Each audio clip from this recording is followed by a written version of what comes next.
Je vous avais présenté la Xiaomi Pad 6, qui est l'une des meilleures tablettes rapport qualité-prix de cette année 2023. Mais la marque récidive et voici la Redmi Pad SE. Hello tout le monde, j'espère que vous allez bien. Vous l'avez donc compris, on va encore une fois parler d'une tablette au rapport qualité-prix agressif, puisque ce Redmi Pad SE est à 199 €. Et globalement, il s'agit tout simplement d'une version un peu Fan Edition de la Redmi Pad sortie précédemment.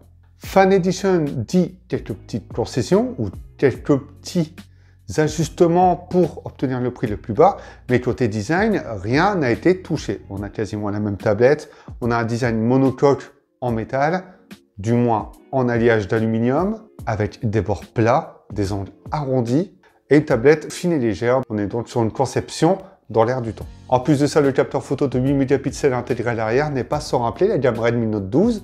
Il y a donc une cohérence entre les smartphones et les tablettes de la marque. L'alliage d'aluminium permet d'obtenir une tablette qualitative et premium en main.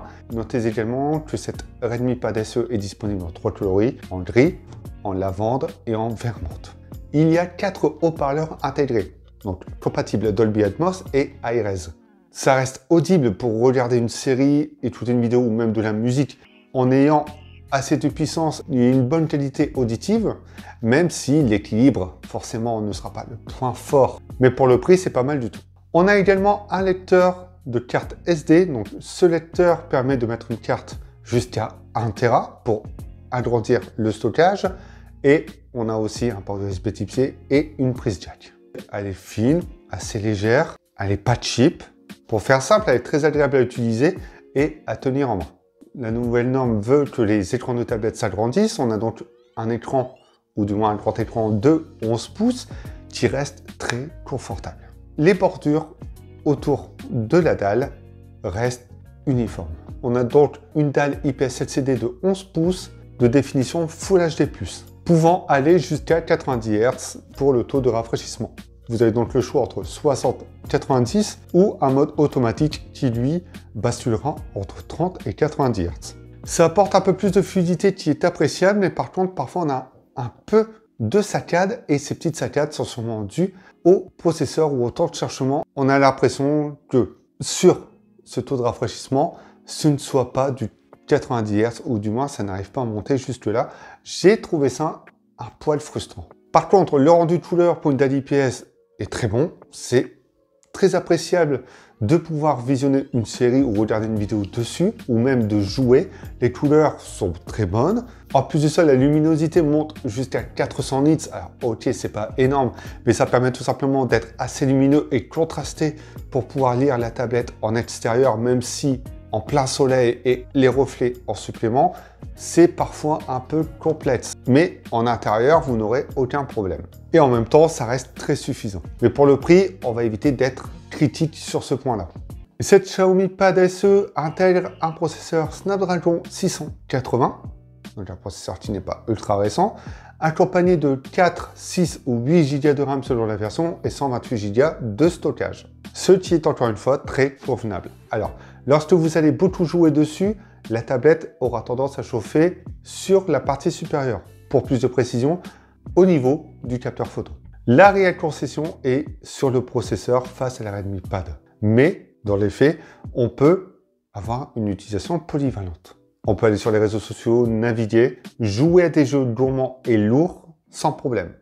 Enfin, jeux gourmands et lourds, il y aura une limite. Soit on baissera les capacités au minimum, soit on n'aura pas le framerate escompté, ou alors on aura, et ça c'est logique, un graphisme inférieur à ce qu'on peut avoir avec d'autres tablettes plus performantes forcément. Mais ça reste quand même amplement jouable, et de temps en temps quelques petits ralentissements qui ne seront pas ultra gênants. Mais tout ça paraît logique. Cette Redmi Pad SE reste polyvalente quoi qu'il arrive. L'autre chose, c'est le chargement. Il se peut que certaines applications mettent un peu de temps à se charger, à se lancer, ou même lors d'un scrolling, avoir quelques ralentissements ou quelques lags. Alors, je ne sais pas si c'est dû au processeur ou au taux de rafraîchissement de 90 Hz, mais quoi qu'il arrive, je n'ai pas eu l'impression d'obtenir du 90 Hz sur les applications compatibles à chaque fois. Mais encore une fois, on est sur une tablette à moins de 200 € et on est sur une tablette qui n'est pas ultra puissante. Le but de la tablette est de pouvoir consommer du contenu sur un plus grand écran. C'est également fait pour aller sur les réseaux sociaux, faire de la recherche web, de la navigation, un peu de traitement de texte avec un clavier sans fil. Et pour cette utilisation, la Redmi Pad SE est plus que suffisante. C'est si vous souhaitez utiliser des applications ou des logiciels beaucoup plus gourmands, où là, il y aura des limites. La batterie de 8000 mAh se recharge avec le chargeur 10 watts fourni. Personnellement, je l'ai chargé avec un autre chargeur ou d'autres systèmes de charge et j'étais à 18 watts. Donc, cette tablette peut encaisser plus que les 10 watts du chargeur fourni dans la boîte. Il faudra donc compter environ 2 heures de charge, plus ou moins, pour que la tablette soit chargée de 0 à 100%. Et en termes d'utilisation, en passant plus mon temps à jouer qu'à faire autre chose, j'étais entre 5 et 6 heures d'écran allumé, ce qui rend cette tablette endurante et dans la moyenne de ce que l'on attend. Le capteur principal de 8 mégapixels permet de prendre des photos correctes. Encore une fois, on n'est pas sur un smartphone, on ne s'attend pas à obtenir des photos extra. Sur une tablette, c'est fait pour faire quelques calls ou quelques visios, tout simplement, et ça fait le travail, surtout si les conditions sont bonnes. Le capteur avant est de 5 mégapixels. On est plus ou moins sur le même résultat, ça reste pas mal. Encore une fois, pour l'école, quelques selfies, ou même partager quelques clichés avec la famille. Voilà. Cette Redmi Pad reste accessible. Pour 199 €, on a une tablette quand même polyvalente, performante, avec un bon écran et qui permet de réaliser toutes les tâches que l'on souhaite faire sur une tablette. Le design, l'autonomie et son prix restent le point fort de cette Redmi Pad SE. Alors, les concessions n'en sont pas vraiment au final, puisque ce sont des choix logiques de la marque, mais des choix logiques qui ont été faits sans toucher à l'essentiel. Cette vidéo est maintenant terminée. Si vous avez des questions, n'hésitez pas à le faire dans l'espace commentaire. Vous pouvez également aller checker les autres vidéos de tablettes ou notamment de Xiaomi dans les petites playlists.